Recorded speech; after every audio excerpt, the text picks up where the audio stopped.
Yo, what's up again mga tol? Muli tayong bumabalik sa ating panibagong tattoo session. Actually, yung client natin ngayon is repeat client. Bali, ang ginawa natin sa kanya is half sleeve, upper part, outer. So ngayon ang gagawin naman natin is yung sa inner part naman. Ayun ang dito, last natin. Oh. Pero hindi pa siguro last. Masarap eh. Oo. Ito, susunod natin project. Papayos ko sa ito. Tapos ito. Siguro buwan ng pagitan naman. Buwan ng pagitan. Tapos ito, last natin. Bago Siguro sa...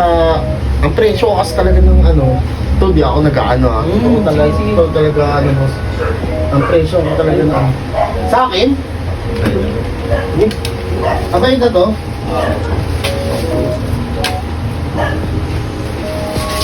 ganda talaga pag rin.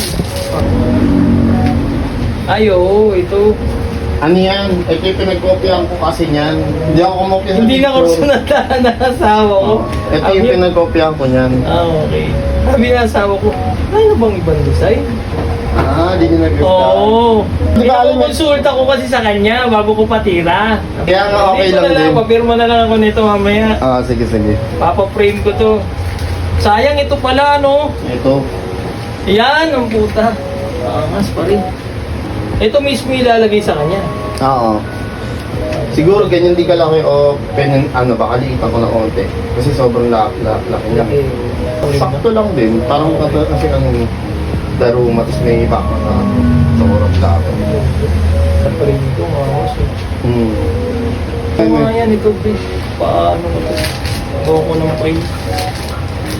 Ano? Game na? So ngayon, sisimulan natin ang matinding bakbakan sa inner part na gagawin nating tattoo.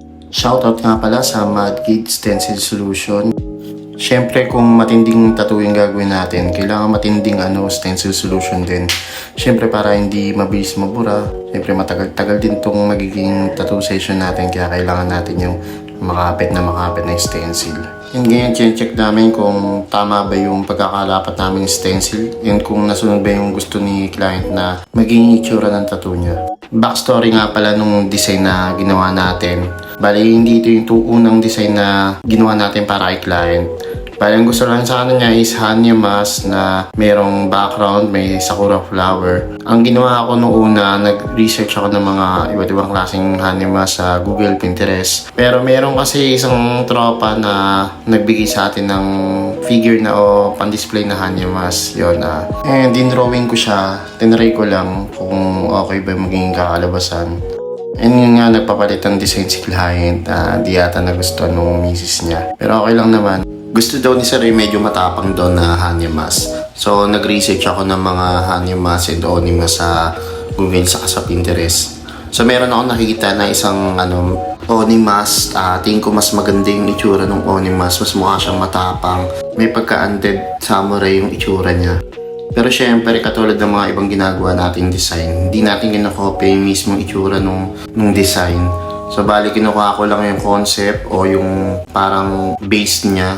Kaya naisip ko gawin din may pagka-cyborg yung pinaka-design. Mas masaya ako pag gumagawa ko ng mga concept design, lalo na pag mga original design. Kasi kapag ganun na gagawa ko yung pinaka-style na gusto ko, bukod dun, mas proud ako sabihin na obra ko siya kasi yun nga, ginawa natin yung reference, dinrawing natin yung reference. At di lang siya basta yung kinopya lang o kinuha lang sa internet. At yung mga tol, natapos din natin tattoo session. Bali, linilinisan na natin yung design. Ang gamit natin dito is yung Madkid na MK Fizz. At ito na mga tol ang ating finished product.